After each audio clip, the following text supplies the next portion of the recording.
नमस्कार, मैं हूं रजनीश दीक्षित। आप देख रहे हैं शेष उत्तराखंड। आज हम बात करेंगे वुमेन एम्पावरमेंट की। जी हाँ, धामी सरकार ने जो उत्तराखंड का बजट आया है उस बजट को जेंडर बजट कहा है, जिसके अंदर 16% का प्रावधान किया गया है। जिसका जो मोटिव है वो ये है कि जो महिलाएं हैं, उत्तराखंड की महिलाएं हैं, सशक्त हों, स्वावलंबी हों और हमारे उत्तराखंड के विकास में चार चांद लगा सकें। तो इन्हीं पर हम बात करेंगे। आज हमारे साथ मौजूद हैं पहाड़ की सुंदरियां। उनसे जानेंगे कि वुमेन एम्पावरमेंट को लेकर क्या उनके व्यूज हैं, जो प्रदेश सरकार कदम उठा रही है वो कहां तक उससे सहमत है, कितना सार्थक मानते हो, या और कुछ क्या कुछ करने की आवश्यकता है। इसी पे हम बातचीत करेंगे। हमारे साथ मॉडल्स मौजूद हैं और पहाड़ की सुंदरियां, इनसे जानेंगे। मैडम, बहुत बहुत स्वागत आपका शेष उत्तराखंड में। Thank you so much. Ma'am, जो वुमेन एम्पावरमेंट की बात हो रही है, आज सरकार जेंडर बजट भी लेके आ रही है, क्या कुछ व्यू है आपका? मुझे यही लगता है कि अभी जैसे सरकार ने ये करा है कि 33% जो सीट्स हैं वो पार्लियामेंट की वुमेन को रिजर्वेशन के लिए नोटिस जारी किया गया है, तो वो एक बहुत अच्छा स्टेप है। इसके अलावा हमारे प्रधानमंत्री, हमारे सीएम ने लखपति बीवी योजना का भी यहाँ पे स्कीम स्टार्ट करी है। तो इसके अंतर्गत बहुत सारी जो विमेन हैं, जो हाउस वाइफ्स हैं, they are coming out of their houses and they are learning technical skills. तो ये सारी चीज़ें बहुत अच्छी हैं जो कर रही है हमारी गवर्नमेंट। धन्यवाद। तो देखा आपने कि अच्छी है, पहल है। और लोगों से जानेंगे, वुमेन एम्पावरमेंट की जब बात होती है तो क्या लगता है आप लोगों को? जब मैं वीमेन एम्पावरमेंट के बारे में सुनती हूँ तो मुझे बहुत अच्छा लगता है, क्योंकि इसमें हमारी जो फीमेल्स हैं उनके बारे में बहुत सारे काम होते हैं। इतना ही नहीं, जैसे कि हम बोलते हैं कि ताली दो हाथ से बजती है, एक हाथ से कभी नहीं बजती है। तो आजकल जो फीमेल है वो मेल का दाहिना हाथ बन चुकी हैं और उनके साथ काम हर एक चीज़ में, रोजगार में, हर एक चीज़ में उनका अपना घर भी चला रही हैं। तो मैं इतना ही बोलना चाहूँगी। Thank you. अच्छा, जो प्रदेश सरकार ने स्टेप लिया है, बजट में भी प्रावधान किया है, जो योजनाएं हैं महिला केंद्रित, उनको मतलब बढ़ावा दिया जाएगा, तो इसको लेकर क्या सोचती हैं पहाड़ की सुंदरियां? ये बहुत ही अच्छी योजना है जो सरकार ने निकाली है। मैं बहुत खुश हूँ क्योंकि हर एक औरत को मौका मिलना चाहिए।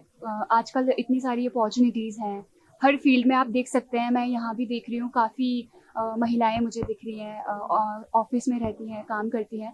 तो ये बहुत ही अच्छा है सभी के लिए, क्योंकि एक औरत ही है जो ना कि एक इंसान को बल्कि पूरी एक जनरेशन को बहुत आगे तक ले जा सकती है।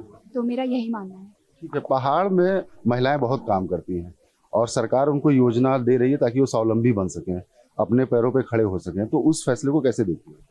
देखिए, जब हम बात करते हैं फेमिनिज्म की, तो there is no term such as manism, because जो मर्द होते हैं उन्हें ज़रूरत नहीं है, बट जो फीमेल्स हैं उन्हें एक पुश चाहिए था, जो हमारी सरकार ने दिया है और उन्होंने काफ़ी अच्छा फैसला लिया है और मैं पूरे सपोर्ट में हूँ उनके। अच्छा, और क्या लगता है सुझाव है कि जो महिलाओं को सशक्त बनाने के लिए उठाने चाहिए सरकार को?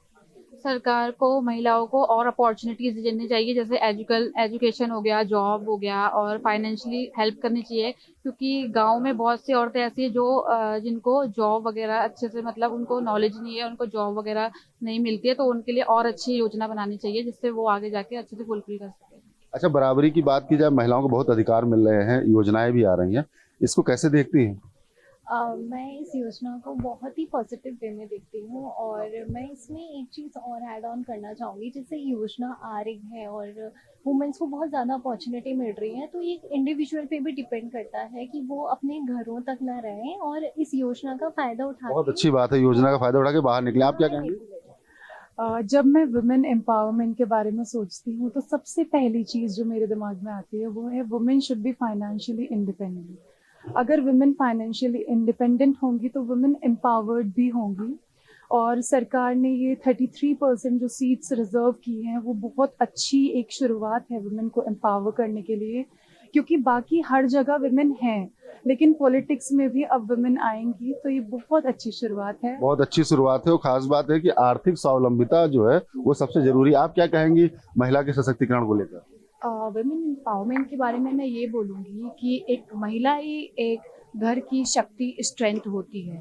आज के टाइम पे महिलाएं सब कुछ कर रही हैं, लाइक घर संभाल रही हैं हर एक फील्ड में, मॉडलिंग से लेके पत्रकारिता से लेके सोशल मीडिया इन्फ्लुएंसर, या महिलाएं आगे निकल रही हैं और ये गवर्नमेंट भी उन्हें सपोर्ट कर रही है as giving the reservation of 33%, and this is very good and we need more help from the government for the women, because the women have too much responsibility after doing a job also.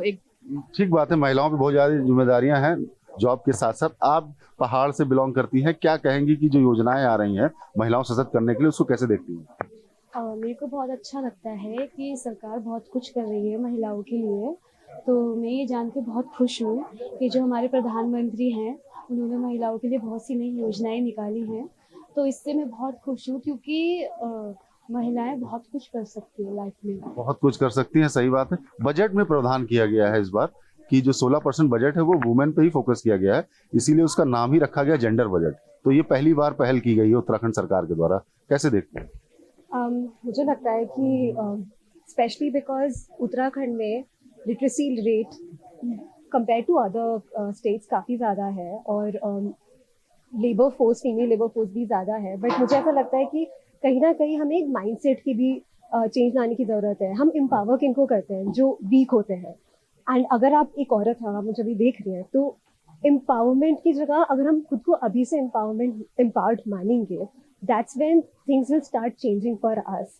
Because जो इंसान एक बच्चे को जन्म दे सकता है वो week हो ही नहीं सकता। तो बहुत अच्छी बात है, बिल्कुल सही बात है कि इनका कहना है कि महिलाएं बहुत सशक्त हैं, उनको एम्पावरमेंट की जरूरत है। यस, क्योंकि आपने संविधान और रिजर्वेशन की बात करी, तो जब संविधान का बनाया जा रहा था तो हंसा मेहता ने रिजर्वेशन, फीमेल रिजर्वेशन के अगेंस्ट बोला था कि हमें रिजर्वेशन की ज़रूरत नहीं है, क्योंकि जब तक हम ये अलग रखेंगे कि मेल्स अलग है फीमेल्स अलग है, तो वो मेल्स हमेशा स्ट्रॉन्ग और फीमेल हमेशा वीक ही रहेंगी। अंटिल एंड अनलेस हम ये सेक्स कॉन्शियसनेस ही हटा दें और ये माने कि हम ऑलरेडी एम्पावर्ड है, तो हर एक औरत, इनफैक्ट यहाँ जो भी खड़े हुए हैं, उनको ऑटोमेटिकली एम्पावरमेंट फील होगा ही। तो एम्पावरमेंट की जगह अगर हम बोले कि we are already empowered, I think that makes a huge difference. बहुत इंपॉर्टेंट पॉइंट आपने बोला है कि ये जो एम्पावरमेंट है इसको लेकर बहुत जरूरी विषय आपने रखा। आप बताइए क्या?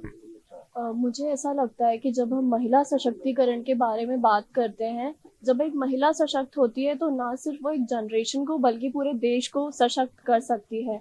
तो what I feel is government, as Simran said, कि we are not someone who needs to be empowered, we are already empowered. So I think women needs more कि उन्हें अपने करियर चॉइसेस और अपने राइट्स के बारे में पता हो, सो दैट वो अपने घर से निकल के मोर आगे और भी जनरेशंस को ये बता सके that yes we all are together in this. ठीक बात है, लेकिन हम बात कर रहे थे जो बजट में जो बढ़ाया गया था उसको लेकर क्या सोचती है? जो बजट में महिलाओं के फोकस करके बढ़ाया गया है, आप वो जो पॉइंट है वो बहुत ज़्यादा रीजनेबल है। गवर्नमेंट ने जो भी स्टेप लिया है वुमेन्स के लिए, क्योंकि इस टाइम पे जो ये पॉइंट है वो ये नहीं है कि हमें जो मर्द है उनके साथ इक्वालिटी करना है, बट हमें खुद के लिए कुछ चाहिए जो वुमेन है आउट देयर जो करना चाहते हैं अलग अलग फील्ड्स में। धन्यवाद। तो देखा आपने, जो पहाड़ की सुंदरियां हैं स्पष्ट रूप से कह रही हैं कि जो सरकार ने जो जेंडर बजट इस बार प्रदेश सरकार लेकर आई है वो एक सराहनीय कदम है, और महिलाएं वो दिन दूर नहीं जो पुरुषों के साथ बराबर कदम ताल करके विकास में चार चांद लगा रही हैं। कैमरा पंकज तलवार के साथ मैं रजनीश दीक्षित, देहरादून। श्रेष्ठ उत्तराखंड पर खबरों से जुड़े रहने के लिए चैनल को सब्सक्राइब करें, बेल आइकन दबाएं और देखते रहें श्रेष्ठ उत्तराखंड।